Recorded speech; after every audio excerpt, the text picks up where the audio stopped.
Welcome to the Tech Egg. Don't get scrambled. Enjoy the video. In this video, I will explain how to make steak at home. First, let's talk about choosing the perfect cut.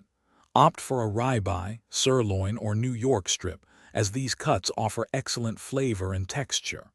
Look for good marbling, which is the small flecks of fat within the muscle, ensuring a juicy steak.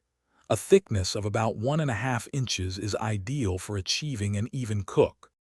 Next, proper preparation is key for a fantastic crust. Begin by thoroughly patting your steak dry with paper towels. This removes surface moisture and helps with searing. Season generously with coarse salt and freshly ground black pepper on all sides.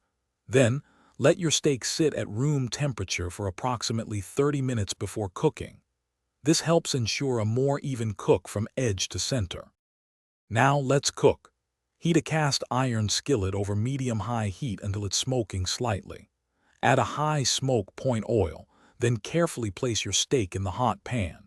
Sear for 3 to 5 minutes per side for a beautiful crust and medium-rare doneness. For thicker cuts, transfer the skillet to a preheated oven at 375 degrees Fahrenheit to finish cooking, typically for another 5 to 10 minutes. The final, crucial step is resting your steak.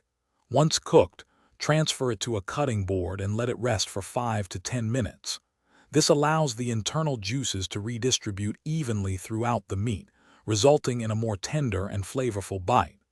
Finally, slice your steak against the grain into half-inch thick pieces. This shortens the muscle fibers, making each bite incredibly tender and enjoyable.